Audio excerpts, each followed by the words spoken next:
So, last month when I did my wrap up for September, I did it in the trees, I did it in the forest, I walked around, we got to just walk through the trees and talk about books, and it was the best. But everything's already brown, and also my ankle hurts because I walked too much yesterday. So we're sitting on the porch swing, which is my second favorite place to be. I'll add some B-roll to make it visually interesting for you if you care. So today we are talking about all of the books that I read throughout the month of October. Why is it so hard for me to remember months right now?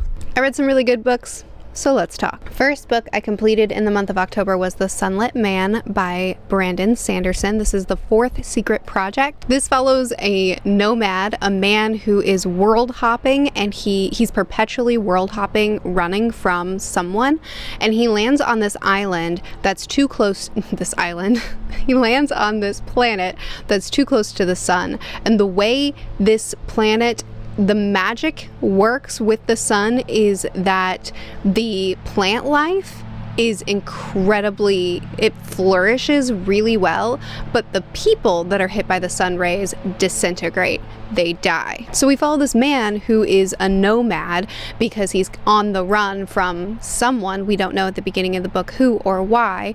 And we follow a nomadic group of people who are constantly on the run, having to sow and reap their harvest in the same day, having to detach their airships and move every single day because they're on a run from the beams or from the sun rays, and we don't know why or how the civilization works this way. This is by far the most Cosmere aware book of the secret projects. I personally wouldn't consider this a great place to start with Sanderson. I think any of the other three, as far as being overwhelmed by Cosmere references or by needing to know information previous, any of the other three would be better places to start. I loved the slow burn mystery of who is this?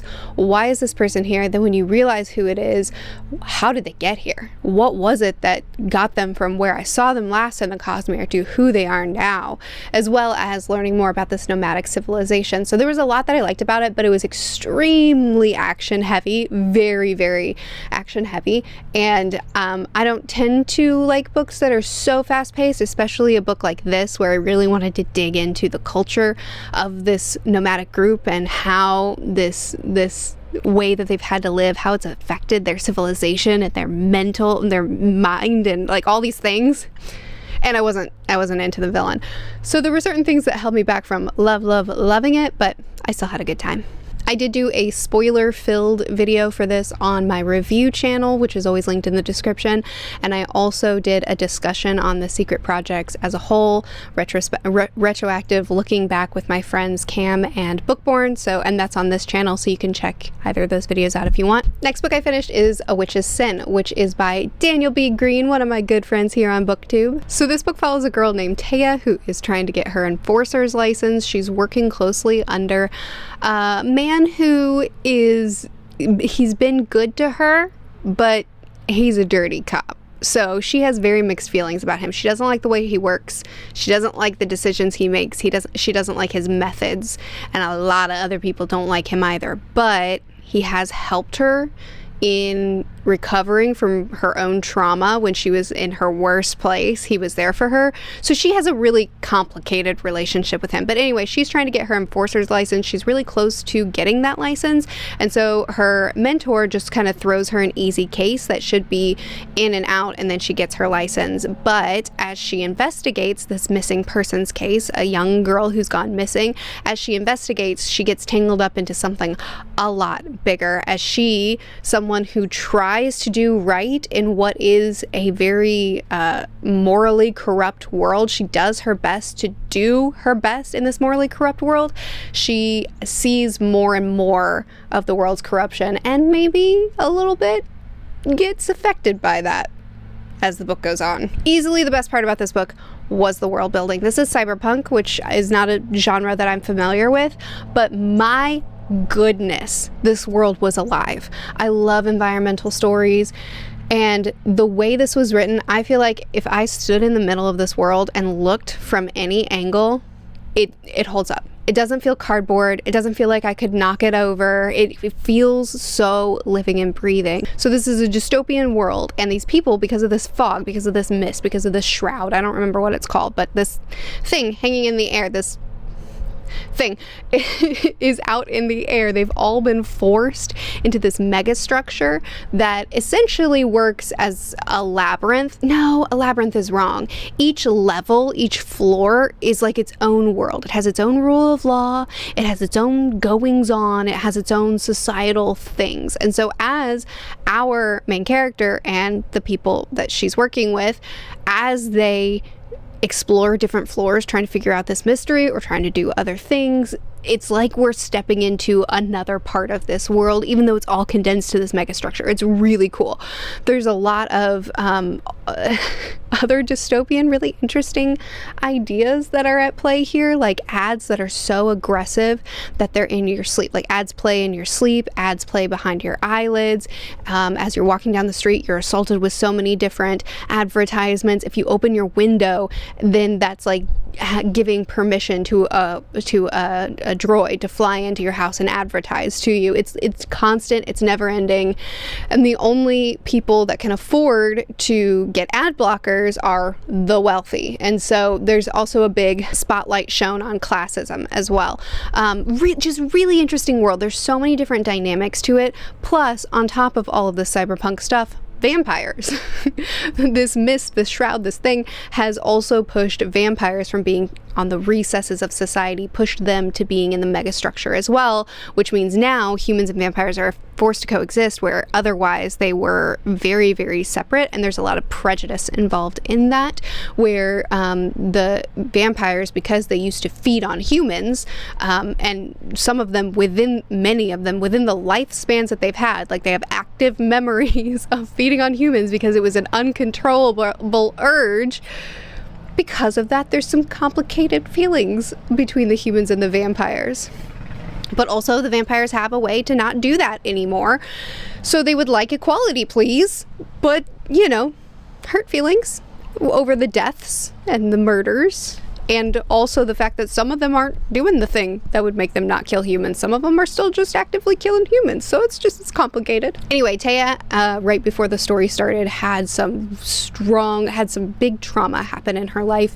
And she is still suffering through it. She still has a lot of stuff going on with that. And I thought that all that was written incredibly well. I think my biggest complaint about this book is that I really just wish that Taya, the exploration of her trauma, would have been for present day events as well. Like, if she's going to be brutalized to the point of, being an inch from her life. Wow, I'm so articulate today.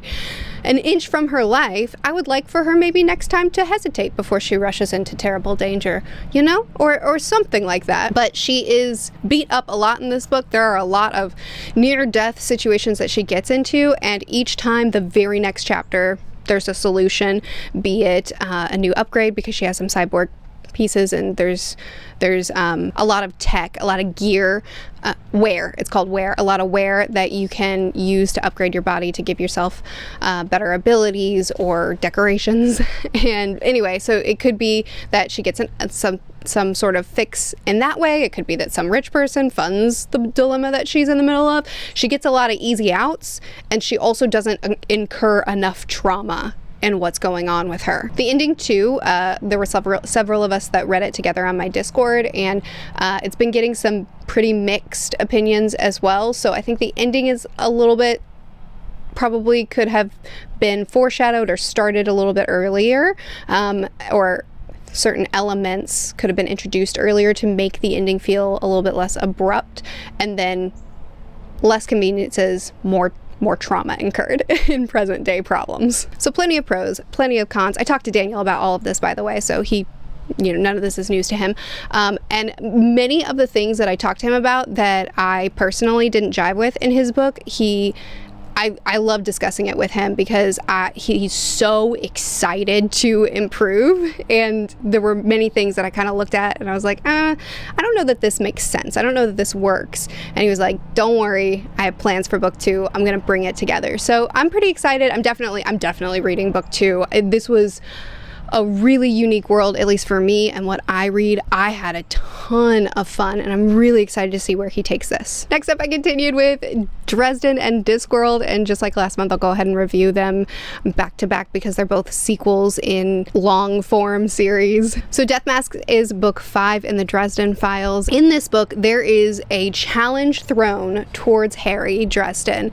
There is a duel that's oncoming, and I can't tell you why, and I can't tell you more than that because all of the context is from the previous books. But what I can tell you is that my favorite character in the series, Michael, there's more going on with him and his group of people, and I adore the character work in this series. Characters that seem unsympathetic, that Dresden will just have a whole scene where he stands in their kitchen and chops up carrots for a stew and just talks with them, and it brings everything into a different kind of light. Or characters that have really complicated relationships with the society that they serve, characters that are working under a certain banner and they don't even necessarily believe in that banner.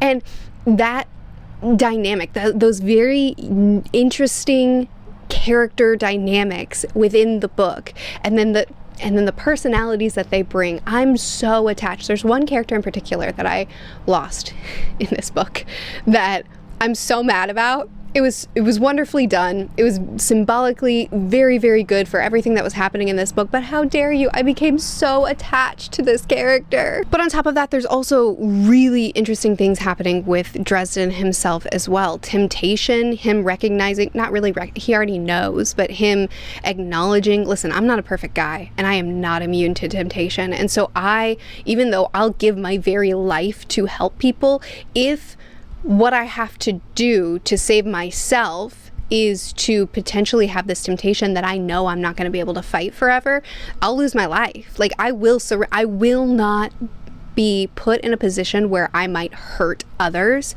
because I did something to save me. I love the internal conflicts that this character has to go through. He's constantly being used as a punching bag, but the way he thinks through his situations and the way he rationalizes the decisions that he makes, just top notch. Also, there's certain things that have been buried in this book that is definitely going to come back up later, and I'm very excited about it.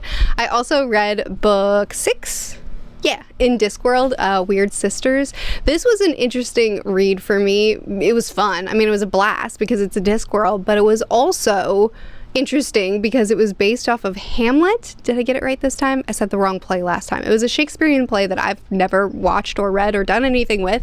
And so I know there were references all throughout this that just were lost on me. And that was so frustrating. I feel like I'm only having half the conversation that Pratchett's trying to have. I do plan on actually watching a Hamlet play at some point so that I can come back to Weird Sisters. I don't know when that'll happen, but I want to do that. In this book, a king is killed. His heir is whisked off to be able to grow up safely, and the new people who are now leading are bad. The king wasn't exactly good, he wasn't exactly noble, he wasn't exactly perfect, but he at least cared about his people some.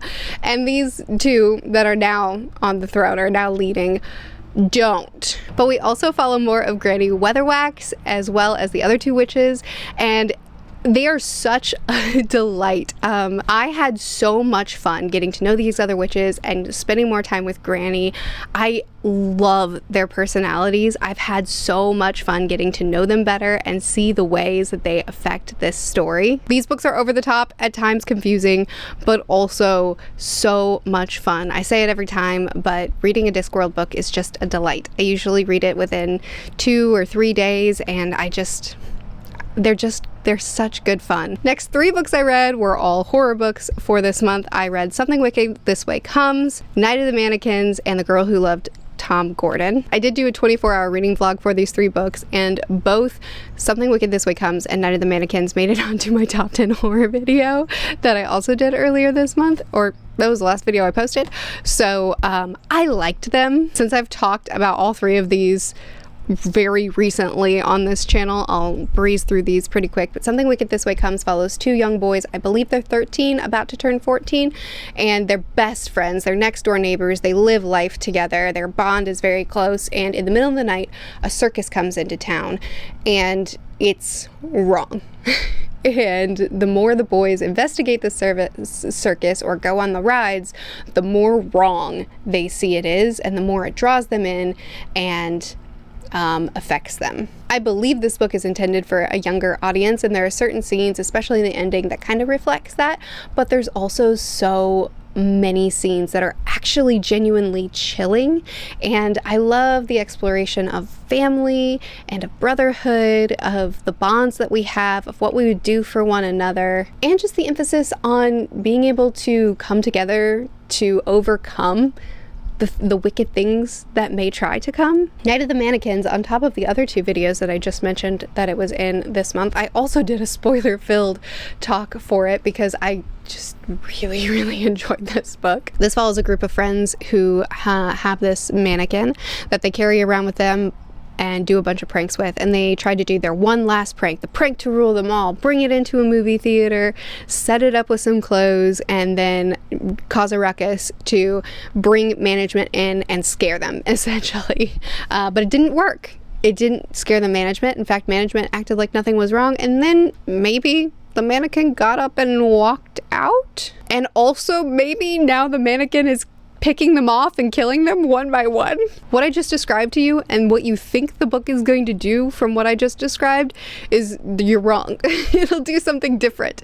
But what it does do, it lays clues from the beginning, and I had so much fun trying to follow these clues and try to figure out what was actually going on beneath the story that it looked like what was going on, trying to figure it out before the narrative actually revealed it, and then as soon as I finished it, going back and rereading it again because I was so into it. It's really short, and I had a great time with it. And I have, in that spoiler review, I tried to go over all the clues that led me to the conclusion that I got to. And then The Girl Who Loved Tom Gordon. This follows a girl, 9, who is on a hike with her mom and her brother.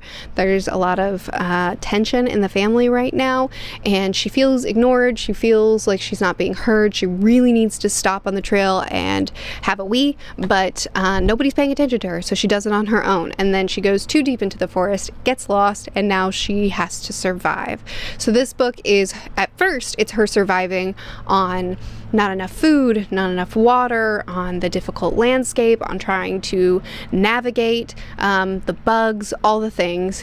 And then it turns into a psychological survival. She has a Walkman, and she loves Tom Gordon, who is a baseball player, and she's listening to a game that's going on, and she kind of ties herself to this person where she believes if Tom Gordon can get through this game, then I can get through what I'm trying to overcome as well. And then it goes deeper and deeper into those psychological routes. This is a book that I didn't love so much just because I just never really got fully hooked on it or really invested in what was happening. It's a very slow burn. It's a very close story. It's a girl in the woods, but it's also a girl who has a lot of tenacity to survive and to make it through. And it starts out with her using her brains and her guts and sorting it out, and it kind of brings her down to just a child in the woods crying out, "I want my mommy," or my mother. I don't remember exactly what she called her in that line. It's a book that I understand why people love because it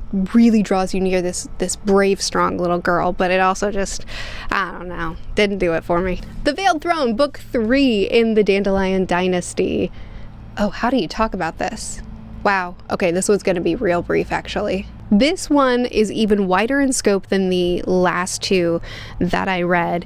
A lot of new characters are introduced, a lot of new strategies. It's very cultural as groups of people are trying to coexist or trying to combine and work together, but there's a lot of prejudices and there's a lot of ingrained ideals about each other that just it takes time. This is not something that's going to work overnight, and realizing the daunting task that it is, as well as looking at the wider scale ways in which this is a true challenge, as well as the smaller scale ways.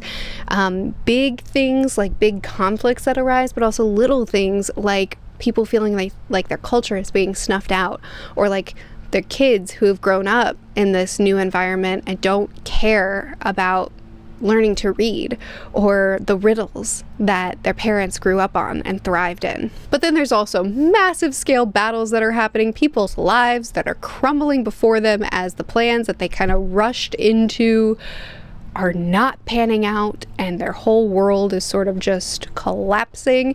And a cooking tournament. Yep, a cooking tournament. So Kin Liu wrote books 3 and 4 together, and the publisher said split it, and so he split it. And so book 3 really doesn't end in a satisfying way, because it's meant to be read with book 4. It didn't end in a way that you would expect a book to end. It ended in a way that a book that's been split in half might end. So there's a lot of threads that feel extremely incomplete, because they are.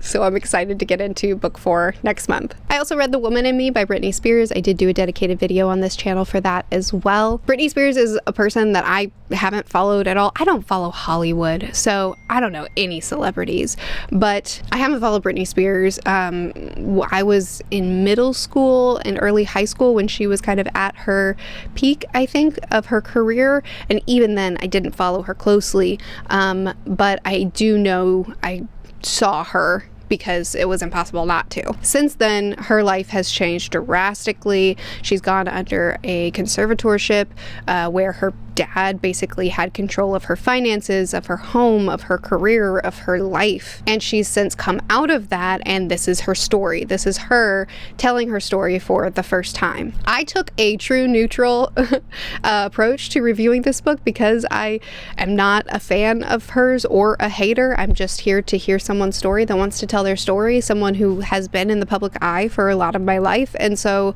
I don't know, I wanted to read her book. I'm glad I took that perspective because there's a lot of emotion wrapped up in that book. There's a lot of personal stories that she tells, and a lot of stuff that I don't know anything about because I haven't looked into. So I'm glad I took that approach to review it, because there's so much commentary that could be had that I feel so unqualified to have.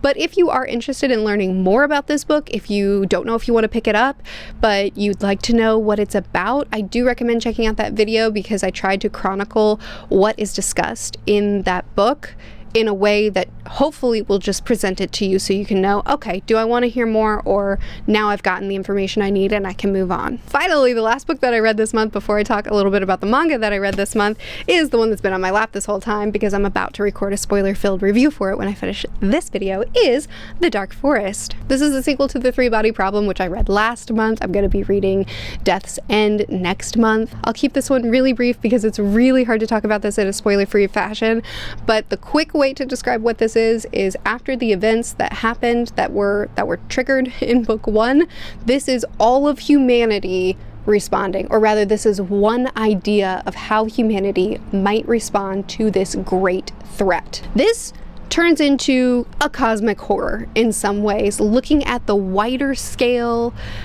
universal, big picture things and equating it to what is a possibility for now.